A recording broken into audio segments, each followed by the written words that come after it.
39 days and 5 Premier League games into his tenure, Big Ange Postecoglou has been sacked by Nottingham Forest boss Evangelos Marinakis. It's the clearest case of be careful what you wish for when it comes to the Greek billionaire. Because everyone, including the fans, the media, and the ex-players, were left confused and shocked by the sacking of Nuno Espirito Santo. I mean, Nuno is by no means the reincarnation of Johan Cruyff when it comes to managers, but what he did for that club is pretty much magic. After joining them in a relegation battle 2 seasons ago, he beat Burnley on the final day of the season to secure their survival in the Premier League. Then last season, he oversaw one of the biggest turnarounds in Premier League history by taking them from 17th to 7th, by more than doubling their points tally to finish on 65 points. I don't think people appreciate just how historic this feat was from Nuno. He led Forest to a 1-0 win against Liverpool, which was their first win at Anfield in any competition in 55 years. He also led them to their first win at Old Trafford in 30 years, with the last one coming in 1994 when the class of 92 hadn't even solidified their places in the United First Team. He also spent most of the season in the top 4, and that earned him not 1, not 2, but 3 Manager of the Month awards, making him the first Forest manager to win the award 3 times in a single season.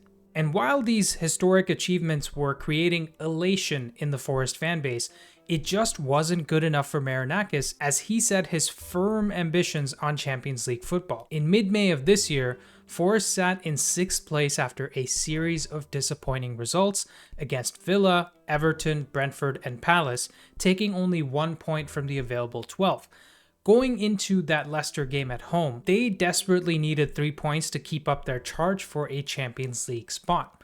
And in the final 10 minutes of that game, they needed a goal to win after Leicester had just equalized. So Nuno brings on Awoniyi in the 83rd minute to hopefully score the winner, but unfortunately he gets injured by hitting the goal frame at the start of stoppage time.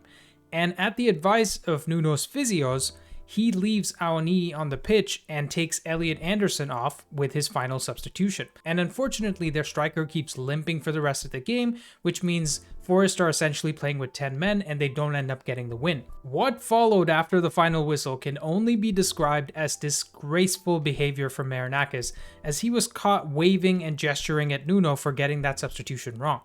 And that was essentially the beginning of the end for Nuno. It didn't matter that he secured Forest's highest ever league position in 30 years. It didn't matter that he saved them from relegation the year before. All that mattered was that this billionaire owner didn't get exactly what he wanted when he wanted it. Impatience is expensive, both in business and in football. Or as Warren Buffett put it so eloquently, the market is a device for transferring money from the impatient to the patient. And Forest just paid the impatience tax of sacking Nuno. So, United fans, here's why this matters.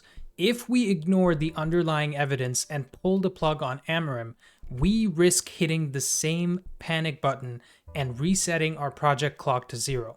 Stick around to the end of the video because there are some scary parallels that we need to watch out for. Nottingham Forest ended a 23-year wait to get back to the Premier League by getting promoted with a win in the Championship playoff against Huddersfield. This was after some great work from Steve Cooper because he took them from the bottom of the Championship in 2020 to a 4th place finish in 21-22, and that's what got them to that playoff berth in the first place. That 2-season improvement was almost just as impressive as the one that Nuno achieved, as Forest went from being 17th on 52 points to being 4th on 80 points, driving a 28-point improvement in 1 season. In their first season back in the Premier League, Forest signed 21 first-team players and gave Cooper quite the challenge to keep them up in the Premier League. And despite consistently mixed results, he just about managed to do that, and while Marinakis' fingers were twitching the whole time, he ended up sticking with Cooper and kept him in the job. If you're a Forest fan though, I think you saw the warning signs coming in that first season, because Marinakis sacked their sporting director Filippo Giraldi just after 6 months on the job. And sure enough, 4 months into the second season back in the Premier League, Steve Cooper was also gone. So the Nottingham Forest cycle goes something like this. Manager gets hired in a difficult situation. Manager overperforms to do something historic for the club. The owner's lofty expectations are not met, and the manager ends up getting sacked. And in both cases of Cooper and Nuno, the fans weren't really calling for the manager's head.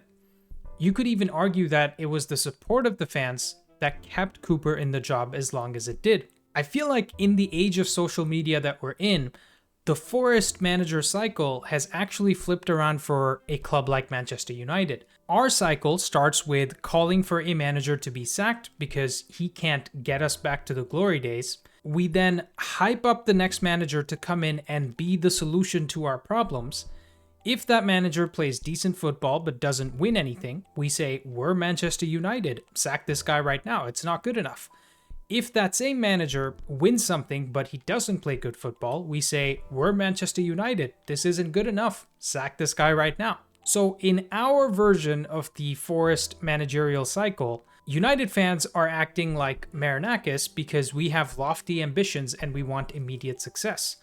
And as much as I hate to say this, Ineos are a bit like the Forest fans because they see the size of the task at hand, they see the underlying XG numbers, and they also see us having the toughest fixture list to start the season. And their reaction is to come out in support of Amorim and say that he deserves more time. And look, I'm the last person to give Ineos more credit than they deserve because they have yet to deliver tangible success for the club.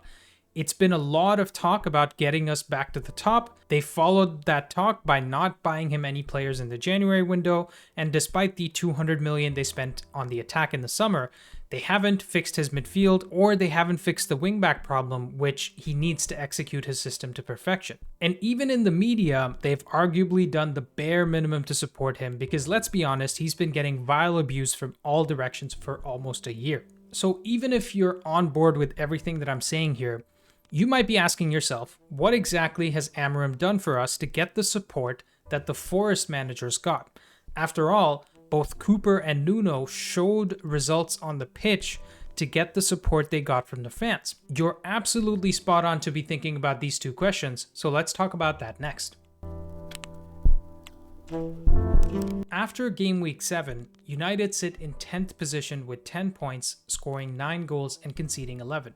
We've had big, deserving defeats to City and Brentford. We've had a disappointing score draw against Fulham, and some may argue that our wins have had asterisks next to them, with us needing a 97th minute penalty to beat newly promoted Burnley, us needing a sending off to beat Chelsea, and us having only played well in the first half to beat a newly promoted Sunderland at home. If that is the picture of the season that you want to look at, Amorim has probably not done a good enough job, and I'm definitely with you if you want him to be sacked.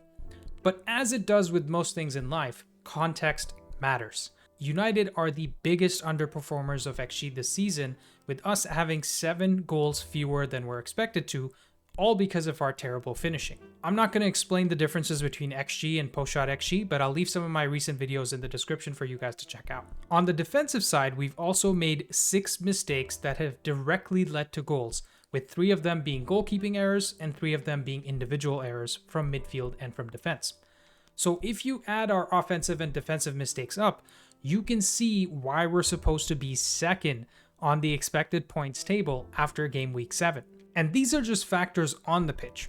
Off the pitch, Amorim has had to deal with Sancho, Garnacho, and Rashford taking the piss since he joined the club, Antony waiting till the absolute last minute to milk every penny out of the club before leaving to join Betis, and then crying about it the first instance that he got, and Malacia being more MIA than Mason Mount in the last 3 seasons, which is actually a lot like climbing Mount Everest, I guess. And I haven't even mentioned the constant barrage of negativity coming from the fans, the media, the ex-players, and until more recently, respected journalism outlets like The Athletic as well. So when you have a highly respected, highly capable manager who is brought into a new league halfway through the season against his own wishes, and you're expecting him to implement a new system in a team that's never played it before and has the wrong profile of players to play that system, and you're expecting him to deal with the bomb squad, and you're expecting him to deal with the media negativity, How the hell is he going to be winning the league right away? The fact that he is creating these underlying numbers while not having the midfielders that he wants, while not having the wingbacks that he wants, and while not having a solid central center back that is the core of his system, is a miracle in itself. Ask yourself this: when was the last time United were top or near the top of the league for XG or shots?